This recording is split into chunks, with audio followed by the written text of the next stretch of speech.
Boa tarde, sétimo ano. Hoje nós iniciamos aí o capítulo 9.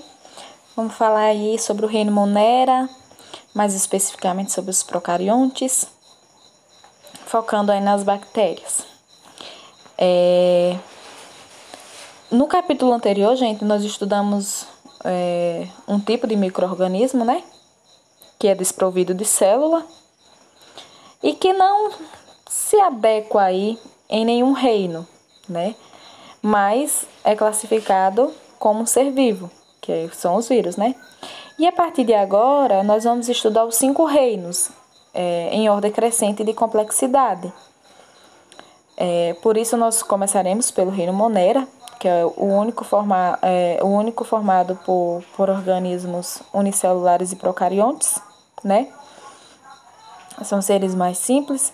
E nesse reino nós encontramos como representante as bactérias e as cianobactérias, que são as algas azuis, que eram antes consideradas vegetais primitivos, e as arqueobactérias também, certo? As bactérias, gente, elas possuem uma importância econômica muito grande e ecológica também. Mesmo elas causando uma série de doenças, né? Desde o tétano, a tuberculose. Muitas delas, como nós vimos, são benéficas à nossa saúde e podem até nos fortalecer contra as bactérias patogênicas, né? Elas podem atuar em processos industriais também, seja na indústria alimentícia, na farmacêutica, na decomposição de matéria orgânica e no ciclo do nitrogênio, né? Possibilitando os vegetais utilizar o nitrogênio da atmosfera em seus processos vitais. Provavelmente foi uma ancestral das bactérias que deu origem à complexidade de seres vivos que habitam atualmente no planeta. Então, provavelmente foi uma ancestral das bactérias que possibilitou a diversidade, né, que nós temos no nosso planeta hoje. Nós sabemos que é uma diversidade gigantesca. Vamos falar um pouquinho, gente, sobre a morfologia das bactérias, né? As bactérias, elas são seres de estruturas muito simples, né? E de alto poder de reprodução. Desse modo, devido a essa última característica, estando com uma infecção bacteriana, é necessário combatê-la, né? Logo de início, e a gente sabe que a gente combate uma doença bacteriana, uma infecção bacteriana, como antibiótico, né? Elas são seres unicelulares e procarionte. O que quer dizer, né? Sua célula não possui envelope nuclear. E podem também formar colônias das mais diversas formas. Elas são formadas pela parede celular, membrana plasmática e citoplasma, onde se encontra disperso material genético. Algumas contêm flagelos, que são pequenos peluzinhos para sua locomoção, estrutura que auxilia nessa locomoção. E são 3 das formas básicas das bactérias. Nós vamos ver aqui a forma esférica, né? São chamadas de cocos. Os cocos agrupam-se de várias maneiras e são denominados de acordo com a forma que apresenta ao se agregarem, né? Nós temos aí cocos isolados, estreptococos, os tetades, que não aparecem na imagem, mas tem no livro, a sarcina, né? Os estafilococos. Nós temos também forma de bastonete e bacilos. E a forma de bastonete, gente, curvilíneo também, ou forma de vírgula. Recebe essa denominação diferente conforme o tipo de curvatura, de encurvamento que elas apresentam. E esse tipo de bactéria causa doença como a cólera e é conhecido como vibrião, certo? Já as espiraladas, elas são chamadas de espirilos, né? Quando rígidas, ou espiroquetas, quando elas possuem um corpo mais flexível. Agora nós vamos entender um pouquinho de que forma as bactérias se nutrem, né? A nutrição da bactéria. né? Antes disso, gente, as bactérias, em termos de habitat, elas vivem em ambientes aquáticos, né? Podendo ser de água doce ou salgada, contudo, podem viver em todos os ambientes naturais, por meio de adaptações. Elas são organismos extremamente adaptáveis, né? Com relação à sua alimentação, à nutrição, as bactérias elas podem ser autótrofas, ou seja, elas produzem o seu próprio alimento por meio de fotossíntese ou a quimiossíntese, e elas podem ser heterótrofas. Elas precisam, nesse caso, elas precisam se alimentar de substâncias produzidas por outros seres vivos. Compreende aí as saprófitas, que retiram o alimento de seres mortos, né? Então, são seres que decompõem, são bactérias que decompõem seres mortos. E as parasitas, que retiram nutrientes de organismos vivos, prejudicando esse organismo. A gente sabe, né, que quando a gente usa o termo parasita, automaticamente ela prejudica aí o seu hospedeiro. Sobre a necessidade de oxigênio, né? É pelo processo de respiração celular, gente, que a bactéria ela consegue obter energia para a sua sobrevivência. Nesse processo, elas podem necessitar ou não do oxigênio. Assim, conforme essa necessidade, elas podem ser classificadas em aeróbicas, né? Necessitam de oxigênio para sobreviver, e anaeróbicas não precisam de oxigênio. Então, elas tanto necessitam, algumas bactérias precisam de oxigênio, são aeróbicas, tanto como algumas não precisam, que são as anaeróbicas. E não se pode esquecer também a relação das bactérias com a fertilidade do solo, né? Já que a gente sabe que existem bactérias que são fixadoras de nitrogênio, que são extremamente importantes para as plantas, né? Entre essas bactérias, as dos gêneros Rhizobium ou Rhizobium, que são encontradas nas raízes de plantas leguminosas, e elas são capazes de fixar o nitrogênio diretamente do ar, enriquecendo o solo. No caso da reprodução das bactérias, gente, elas se reproduzem de duas formas, tanto na forma sexuada quanto na forma assexuada, né? Elas podem se reproduzir na forma sexuada com troca de material genético, né?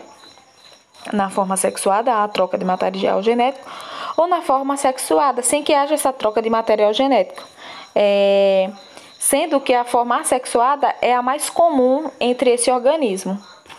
Na reprodução sexuada, os descendentes são cópias exatas, gente, porque não sofre aí variabilidade genética, não há troca de material genético, não sofre aí variabilidade genética, né?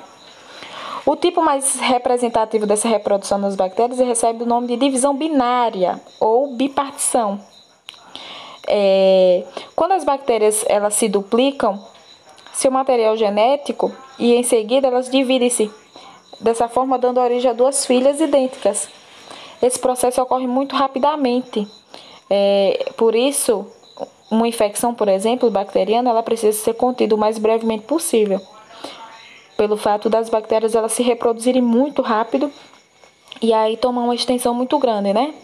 E outra forma de reprodução assexuada é a esporulação, quando os organismos em condições adversas produzem uma estrutura resistente que os protegem, que é chamada de esporo. Esse esporo reduz a atividade metabólica, viu? Fica no estado de dormência, até encontrar condições favoráveis quando retorna à sua forma ativa.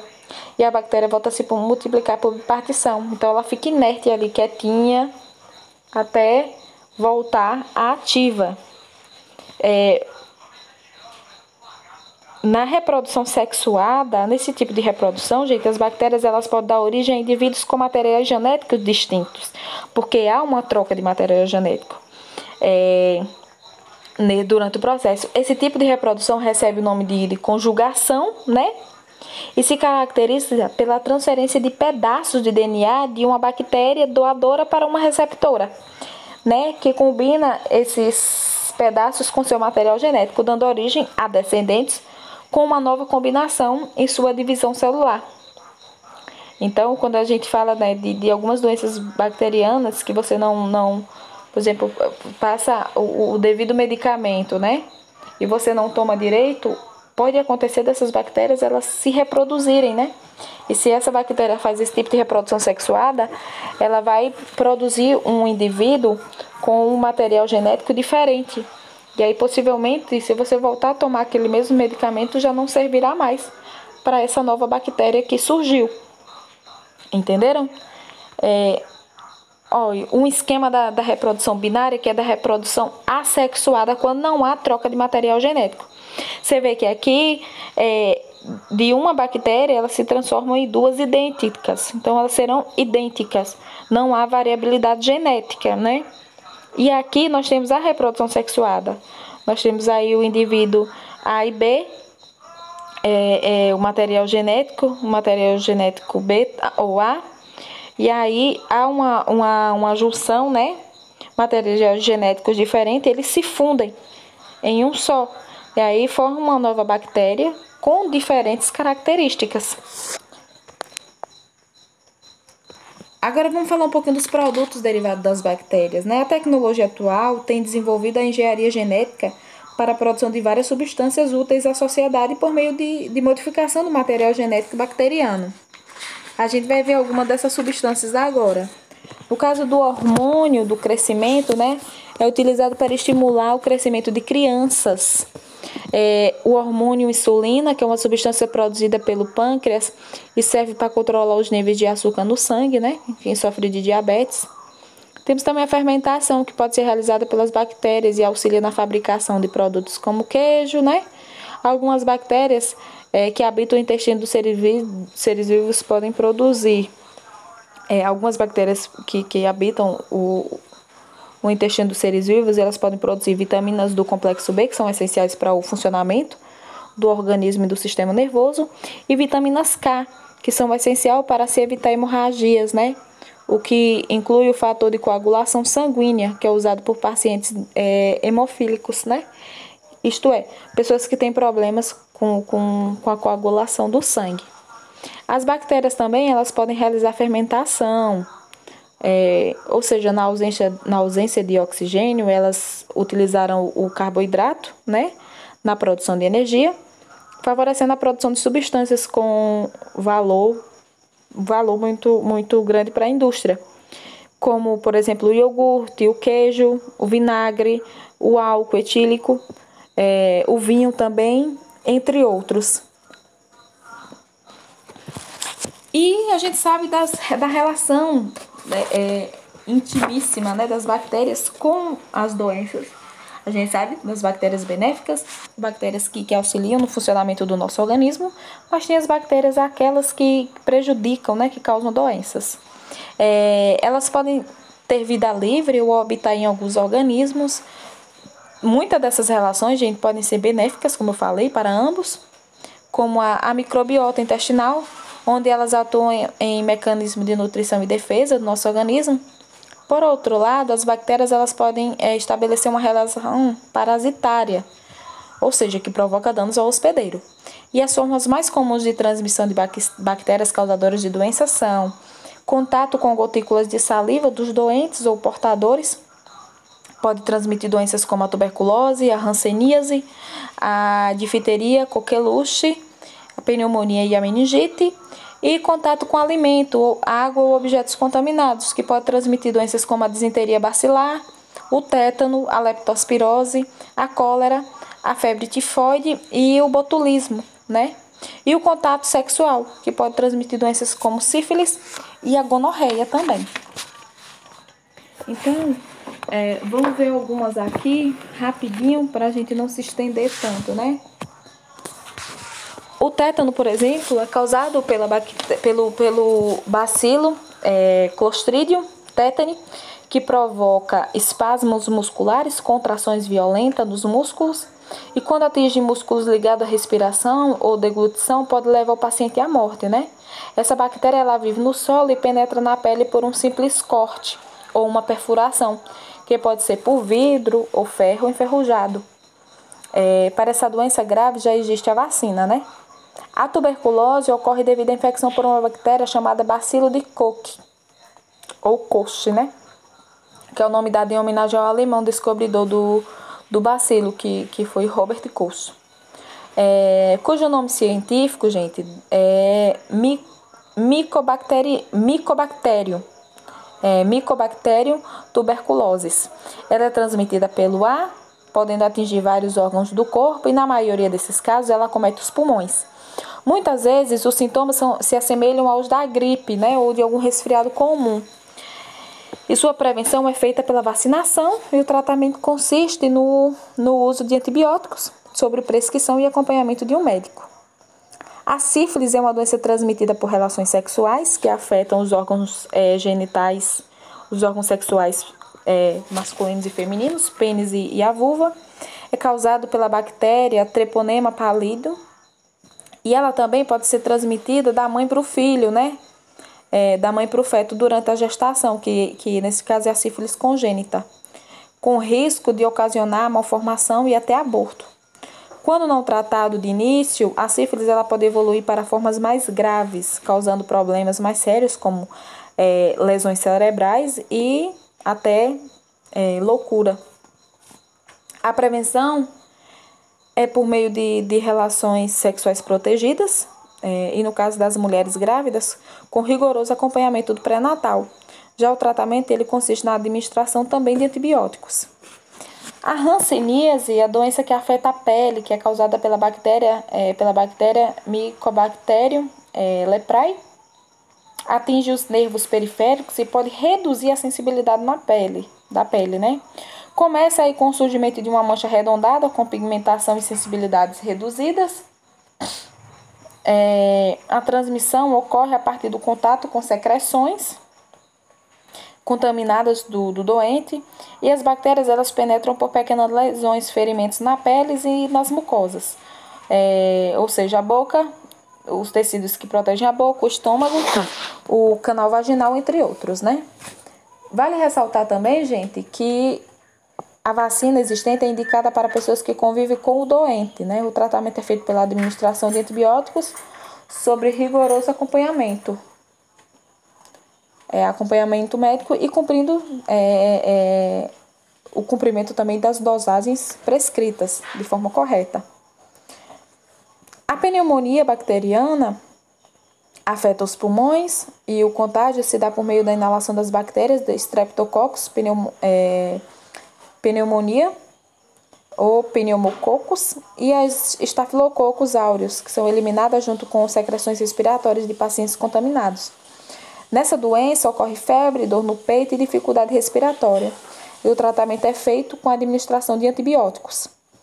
A leptospirose ela é provocada pela bactéria Leptospira interrogans, causa febre alta, dores musculares, náuseas e vômitos, e a prevenção envolve a proteção dos pés e das mãos, sobretudo ao manusear lixos, né? Ou circular por regiões com alagamento, depósitos de água não tratada, além de higienizar bem os alimentos. O tratamento é feito com a administração de antibióticos, além de repouso, hidratação e medicamentos para conter a febre e a dor. A cólera é doença que provoca irritação intestinal e diarreias, né? Desidratação muito grande e pode levar à morte, viu? O contágio se dá na ingestão da água e alimento contaminado por fezes do doente contendo a bactéria do Vibrio cholerae, né? Ou Vibrião colérico. A doença é comum em locais com saneamento deficiente, né? Quando não há saneamento. E para prevenir é necessário lavar bem os alimentos, as mãos, antes das refeições e após usar o banheiro. Beber apenas água tratada, ter atenção à procedência de alimentos que são consumidos crus ou mal cozidos, bem como de legumes e frutas. O tratamento consiste na administração de antibióticos e na reidratação por via oral. E em casos mais graves, por via intravenosa, né? A meningite meningocócica afeta as membranas que envolvem o cérebro, né? É a meningite mais prejudicial, mais forte, mais fatal, na verdade. Ela acomete as meninges, causando sérias complicações nas funções cerebrais. Os principais sintomas são febre alta, rigidez no pescoço, vômitos e dores de cabeça. Pode ser causada também por vírus, né? Fungos e protozoários. A bactéria que causa essa doença é a Neisseria meningitidis. O tratamento é feito pela administração de antibióticos, geralmente por via intravenosa, e o mais rapidamente possível, para que se evite aí complicações mais sérias. A disenteria bacilar, a doença que afeta diretamente o intestino, causando diarreia. Isso acontece ao ingerir água e alimentos contaminados, né? As cianobactérias são organismos microscópicos, procariontes e fotossintetizantes. Graças a seus pigmentos fotossintetizantes que possuem, eram chamados de algas cianofícias, né? Perdão, gente. E algas azuis. Como realizam fotossíntese, elas são consideradas autótrafas. Ou seja, gente, eu acabei adicionando cianobactérias e arcobactérias a doenças, mas não são, viu? É só para dar um apanhado nessas duas categorias que foram inseridas aí no reino Monera. Elas são capazes de produzir seu próprio alimento, podem ser encontradas em vários ambientes, sejam terrestres, aquáticos, inóspitos, né? Como fontes termais e regiões polares. Além de importantes formadores da base na cadeia alimentar, elas também são grandes produtoras de oxigênio, gente, viu? O que as torna colaboradoras do equilíbrio nos ecossistemas. Então, apesar da sua grandiosa contribuição como ar atmosférico, quando presentes em ambientes aquáticos, rico em nutrientes, originados aí de esgotos não tratados, elas multiplicam de maneira descontrolada, trazendo alterações nas características da água, como a presença de toxinas, maus cheiros e muitas vezes uma cobertura verde azulada que recebe o nome de floração, ou bloom, né? As arqueobactérias, a classificação como arqueobactérias, envolve um grupo de organismos de características bem diversas. São todas procariontes, não podem ser aeróbias, podem ser aeróbias ou anaeróbias, autótrafas ou heterótrofas, também conhecidas como bactérias estromófilas, por se desenvolverem em ambientes extremamente extremos. Podem ser classificados em metagogênicas, halófilas, e termoacidófilas, né? As megatogênicas são anaeróbicas, produzem metano e podem ser encontradas em regiões pantanosas ou grandes profundidades oceânicas. As halófilas, elas vivem em áreas de altas concentrações salinas, né, como o Mar Morto. E as termoacidófilas, elas exigem ambiente de alta temperatura, ou seja, de 80 a 90 graus. E elevada acidez, ou seja, baixo pH em torno de 2, né? Características típicas de regiões próximas às fendas vulcânicas, né? E acredita-se que essas características comportamentais podem refletir as possíveis adaptações sofridas por esses organismos durante o seu desenvolvimento na Terra primitiva. Então é isso. Peço a vocês que façam a leitura, né, do livro, do capítulo, para compreender melhor. Atenção na explicação. A atividade, gente, está no livro aí de Ciências, na página 118 e 119 e nas páginas 124 a 127. Qualquer dúvida, a tia está à disposição, é só entrar em contato. Leiam a questão antes de responder, por favor. Boa aula, bons estudos e beijo até a nossa próxima aulinha, viu?